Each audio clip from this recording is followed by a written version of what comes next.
Welcome back to my channel learn with Amrita. So दोस्तों हम क्या सीख रहे हैं, हम टेंसेस सीख रहे हैं। तो टेंस से रिलेटेड अभी तक हमने फ्यूचर परफेक्ट टेंस में हम आ चुके हैं, तो हम अभी परफेक्ट टेंस सीख रहे हैं। हमने पहले प्रेजेंट परफेक्ट टेंस सीखा, फिर हमने पास्ट परफेक्ट टेंस सीखा, अब हम फ्यूचर परफेक्ट टेंस को सीखेंगे। आपको एक बात बता दूं कि जितने भी परफेक्ट टेंस हैं उसमें वर्ब की थर्ड फॉर्म ही यूज होती है, तो ये आपके लिए बहुत सिंपल हो जाएगी कि जब भी कभी फ्यूचर टेंस की बात होगी तो आप वर्ब की थर्ड फॉर्म लगाएंगे। अब हम जानते हैं कि जो फ्यूचर परफेक्ट टेंस है उसमें हमारा जो है कि हेल्पिंग वर्ब क्या आता है। तो फ्यूचर परफेक्ट टेंस में विल और हैव का जो है कि कॉम्बिनेशन होता है, मतलब विल और हैव दोनों यूज होता है हेल्पिंग वर्ब में। अब उसकी पहचान कैसे होती है, पहले हम इसको जान लेते हैं। जब भी कभी सेंटेंस के लास्ट में चुकेगा, चुकेगी, चुकेंगे, चुका, चुकूंगा या चुका होगा, चुकी होगी, चुके होंगे या आ होगी, ई होगी, ए होंगे, ऐसे सब शब्द आएंगे, तो आप वहां पे पहचान लीजिएगा कि ये क्या है, हमारा फ्यूचर परफेक्ट टेंस है। और हाँ, साथ में वो बाय द टाइम, ईयर, ऐसे सब दिया रहता है, वो भी मैं आगे बताऊंगी जिससे आपको समझ आ जाए। तो जैसे कि मैंने बोला कि इसका हेल्पिंग वर्ब विल और हैव होता है, तो हम इसका पहले स्ट्रक्चर जान लेते हैं कि स्ट्रक्चर क्या होता है। ठीक है दोस्तों, तो अगर हम अफर्मेटिव और या सिंपल सेंटेंस बना रहे हैं तो उसमें हम पहले क्या लिखेंगे, सब्जेक्ट, फिर विल, फिर उसके बाद हैव, फिर वर्ब की थर्ड फॉर्म और ऑब्जेक्ट। अगर वर्ब से रिलेटेड आपको फॉर्म नहीं समझ में आ रहा है तो वर्ब के मैंने 100 फॉर्म बना करके एक वीडियो मैंने अपलोड की हुई है, उसको आप जा करके देख लीजिए। इससे आपका वर्ब का जो फॉर्म है उसका क्लियरेंस मिल जाएगा, उससे आपको वर्ब की फॉर्म क्लियर हो जाएगी। फिर अगर हम नेगेटिव सेंटेंस बनाते हैं तो वहां पे हम पहले सब्जेक्ट लिखेंगे, फिर विल लिखेंगे और हैव और विल के बीच में हम नॉट को ही प्लेस कर देंगे। ठीक है दोस्तों, तो सब्जेक्ट, विल, फिर नॉट, फिर हैव, फिर वर्ब की थर्ड फॉर्म और ऑब्जेक्ट आएगा। अगर उसी को हम इंट्रोगेटिव बना रहे हैं तो कैसे बनाएंगे, पहले विल, फिर सब्जेक्ट, फिर हैव, फिर वर्ब की थर्ड फॉर्म और ऑब्जेक्ट आ जाएगा। अगर हम इसको कंट्रैक्शन में बनाते हैं, मतलब कॉन्ट्रैक्शन में बनाते हैं, तब कैसे बनाएंगे, आई विल हैव अगर आता है तो हम उसको आई विल हैव बोलेंगे। ठीक है, उसका कंट्रैक्शन हो जाएगा आई विल हैव। अगर ही विल हैव है तो ही विल हैव हो जाएगा, लेकिन विल नॉट हैव होगा तो वॉन्ट हैव हो जाएगा। ठीक है दोस्तों, अगर शैल नॉट होगा तो शैल नॉट हैव होगा तो शैल हैव हो जाएगा। ठीक है, होप यू ऑल अंडरस्टैंड। अब हम इसको डिस्क्राइब कैसे करेंगे, हमें पता कैसे चलेगा कि ये फ्यूचर परफेक्ट टेंस का टेंस है।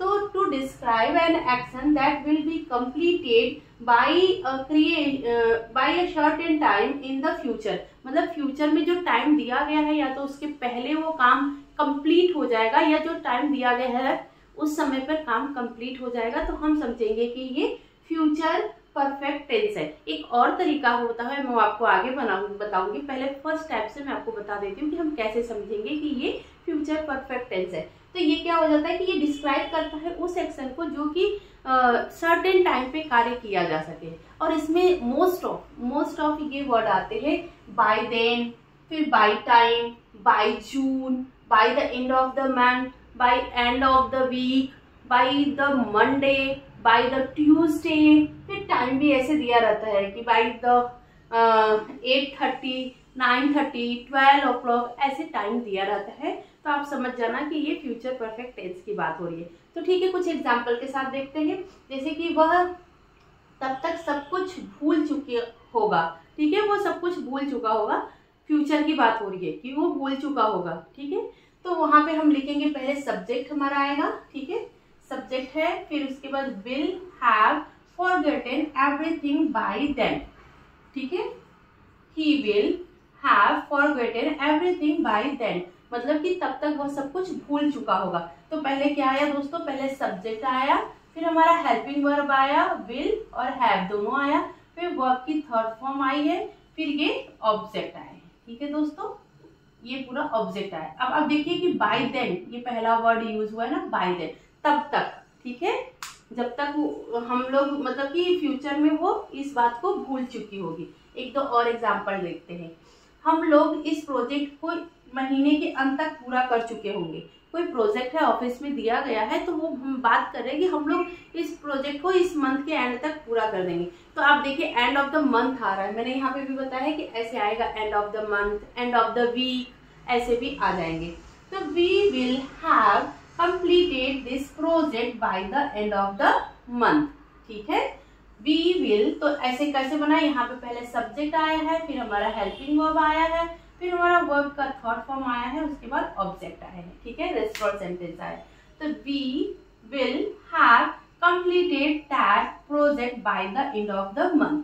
अगर यहीं पे मान लीजिए ये रहता कि हम इस प्रोजेक्ट को इस महीने के अंत तक पूरा नहीं कर पाएंगे, तब फिर कैसे सेंटेंस बनता, we will not have completed this project by the end of the month, ठीक है। और यहीं पे अगर ये मान लीजिए क्या हम लोग इस प्रोजेक्ट को महीने के अंत तक कर पाएंगे, तो वहां पर आ जाता will we have completed this project by the end of the month.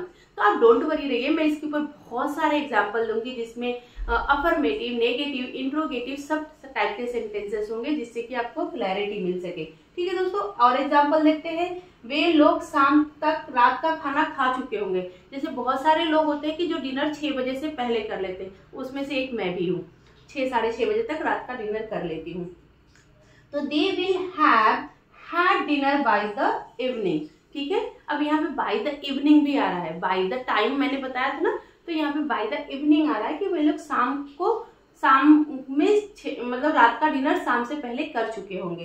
तो यहाँ पर भी आप देखो कि पहले हमारा क्या है, पहले हमारा सब्जेक्ट है, फिर हमारा हेल्पिंग वर्ब है, फिर हमारा वर्ब की थर्ड फॉर्म है। आप ये याद रखिएगा कि ये हैव और हैड वाला हैड नहीं है, वो खाना खाने वाला हैड है। वर्ब की थर्ड फॉर्म लिखिए, आई विल हैव, मैं खाऊंगी, तो ये हो जाता है वर्ब की first form. I will had, मैं खा चुकी होंगी, तो ये यहाँ पर क्या होगा, हैड, मतलब वर्ब की थर्ड फॉर्म हुआ है। फिर डिनर बाय द इवनिंग, शाम से पहले मैं रात का खाना खा चुकी होंगी, ये रेस्ट और ऑब्जेक्ट है। फिर और देखते हैं, अगर यहीं पे ये रहता कि वे लोग शाम तक रात का खाना नहीं खा चुके होंगे, तो यहाँ पर आ जाता दे विल नॉट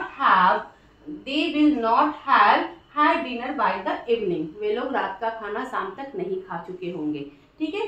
फिर वह सोमवार तक पैसा भेज देगा, किसी को हमने पैसा दिया है, वो अभी तक हमें पैसा नहीं दिया, तो वो वादा क्या हो कि हम मंडे तक भेज देंगे, तो हम बात कर रहे हैं कि वो सोमवार तक पैसा भेज देगा। तो ही विल हैव सेंट, अब देखिए सेंड होता है फर्स्ट फॉर्म, SEND, सेंड मतलब भेजना, यहाँ पे थर्ड फॉर्म यूज हो रहा है, तो सेंट हो गया, ये वर्ब की थर्ड फॉर्म है। The money by the Monday, Monday से पहले वो क्या भेज देगा, हमारा पैसा भेज देगा, ठीक है। एक और एग्जांपल देखते हैं टाइम का, रिया 9:30 तक ऑफिस पहुंच चुकी होगी, ठीक है। Riya will have arrived at office by 9:30 AM, ठीक है, यहाँ पे टाइम का भी यूज हुआ है। तो नेक्स्ट टाइप की जो सेंटेंस है वो भी अभी हम जानेंगे। तो होप यू ऑल अंडरस्टैंड कि हमने कैसे बनाया, ये अफर्मेटिव सेंटेंस ही हमने बनाया। पहले सब्जेक्ट लिखा, फिर हेल्पिंग वर्ब हमने लिखा है, फिर वर्ब की थर्ड फॉर्म लिखी है, उसके बाद ऑब्जेक्ट का यूज हुआ है। बीच बीच में मैंने एग्जांपल नोट के साथ भी दिया कि नेगेटिव सेंटेंस भी आपका क्लियर हो जाए। फॉर एग्जांपल यहाँ पर लिखा है वह शाम तक सब कुछ भूल चुका होगा, ठीक है। अगर मैं यही बोलती हूँ कि वो शाम तक सब कुछ नहीं भूल चुकी होगी, तो वहां पर क्या होगा, she will not have forgotten everything by the evening, ठीक है। तो वो शाम तक कुछ भी नहीं भूली होगी, ऐसे हम सेंटेंस बना सकते हैं। तो होप यू ऑल अंडरस्टैंड दोस्तों, तो आप लोगों को समझ में आ रहा होगा। अभी हम नेक्स्ट टाइप का सीखते हैं। तो दोस्तों अभी हम सीखेंगे सेकेंड टाइप्स के जो सेंटेंस आएंगे उनको हम कैसे पहचानेंगे कि ये फ्यूचर परफेक्ट टेंस है। तो इसके लिए to describe an action in the future before another action in the future, मतलब कि कोई भी फ्यूचर में जो एक्शन हो रहा है उसके पहले फ्यूचर में कोई और एक्शन हो गया हो। For example past in the future, आप इसको हमेशा याद रखिए कि जो फ्यूचर में काम होने वाला है उसके पहले कोई अगर काम हो चुका है तो वहां पर भी ही फ्यूचर परफेक्ट टेंस होगा। अब हम कुछ एग्जांपल के साथ समझेंगे, उसके पहले हम ये समझते हैं कि इसमें किस टाइप के सेंटेंस आएंगे। जैसे कि मैंने पास्ट परफेक्ट टेंस में आप लोगों को बताया था कि सिंपल पास्ट और पास्ट परफेक्ट दोनों मिक्स होकर के सेंटेंस बनता है। तो यहाँ पर क्या होगा कि फ्यूचर परफेक्ट और सिंपल प्रेजेंट दोनों एक साथ आएंगे। तो पहले क्या आएगा, जो काम पहले हो रहा है, जो काम फर्स्ट में होगा उसके लिए हम फ्यूचर परफेक्ट टेंस लेंगे, और जो काम बाद में होगा वहां पर सिंपल प्रेजेंट टेंस आएगा, ठीक है। तो इसका फीचर क्या रहेगा, जो काम पहले होगा वहां पर सब्जेक्ट विल हैव और वर्ब की थर्ड फॉर्म आएगी, और जो काम बाद में होगा वहां पर क्या होगा, सिंपल प्रेजेंट। तो सिंपल प्रेजेंट का आप लोगों ने देखा ही होगा कि उसका क्या होता है, हेल्पिंग वर्ब कैसे बनती है सेंटेंस, लेकिन फिर भी मैं यहाँ पे बता देती हूँ। पहले सब्जेक्ट होगा और वर्ब की थर्ड फॉर्म होगी, और कहीं कहीं पे वर्ब के साथ एस और ईएस लगेगा, फिर उसके बाद ऑब्जेक्ट होगा। अगर नेगेटिव सेंटेंस है तो पहले फ्यूचर परफेक्ट में क्या होगा, सब्जेक्ट, फिर विल नॉट को एक में कंट्रास्ट कर दिया है तो विल वॉन्ट हो गया है, हैव, फिर वर्ब की थर्ड फॉर्म और ऑब्जेक्ट। उसी तरह अगर सिंपल प्रेजेंट सिंपल का है तो उसके लिए क्या होगा, सब्जेक्ट डू नॉट और डज नॉट होगा, ठीक है, फिर वर्ब की फर्स्ट फॉर्म होगी और ऑब्जेक्ट होगा। सेंटेंस बनाएंगे तो समझ में आएगा। और हाँ, इसमें सबसे अच्छी बात ये होती है कि फॉर का यूज होता है for 10 year, for 2 hour, for 1 week, ऐसे भी शब्द आएंगे जहां पर आप समझ सकते हो कि ये फ्यूचर परफेक्ट टेंस है। एग्जाम्पल देखते हैं। बिफोर, इसमें before, when, by the time, etc, ये सब भी चीज आते होते हैं। और रेस्ट वाले जो मैंने पिछले फर्स्ट वाले डिस्क्रिप्शन में बताया था वो भी आते हैं। By the time, by the way, ये सब भी सेंटेंस आते हैं। तो एग्जाम्पल देखते हैं। You will have learn English before find the job, मतलब कि आपको जॉब ढूंढने से पहले आपकी इंग्लिश फ्लुएंट हो जानी चाहिए या इंग्लिश सीख लेनी चाहिए, ठीक है। तो यहाँ पे है जॉब ढूंढने से पहले आपने अंग्रेजी सीख लेनी होगी, तो you will have learn English before you find the job, ठीक है। सेकेंड सेंटेंस हम देखते हैं। You will have eaten dinner by the time you get home, तुम घर आने से पहले डिनर कर चुके होगे, मतलब कि नाइट में, लेट नाइट अगर कोई आ रहा है तो वहां पर हम ये सेंटेंस यूज कर सकते हैं। फिर और एग्जांपल देखते हैं। I will live here for 10 year by then, अभी से नहीं, मैं यहाँ पे 10 साल पहले से यहाँ पे रह रही होंगी, ठीक है, अभी मैं यहाँ पे 10 साल पहले से रह रही होंगी। फिर उसके बाद है सेकेंड सेंटेंस और देखते हैं। By this time next year we will have been married for 10 year, इस समय नहीं लेकिन अगली बार जब नेक्स्ट ईयर हमारी शादी को 10 साल पूरे हो चुके होंगे, ठीक है दोस्तों। तो यहाँ पर मैंने आपको फ्यूचर परफेक्ट टेंस के बारे में बताया है। इसके और एग्जाम्पल मैं अपने नेक्स्ट वीडियो में दूंगी, जो डिस्कशन वाला वीडियो होता है जहाँ पर बहुत सारे एग्जाम्पल मिलते हैं। जैसे कि मैंने ये वाली वीडियो दी थी जिसमें मैंने 100 पास्ट परफेक्ट टेंस के बारे में आपको एक्सप्लेन किया था, ऐसे ही फ्यूचर परफेक्ट टेंस के बारे में भी मैं आपको बताऊंगी। So hope you all understand, और शेयर कीजिए अपने दोस्तों के साथ जिनको इंग्लिश सीखनी है। मिलेंगे नेक्स्ट वीडियो में, तब तक के लिए धन्यवाद।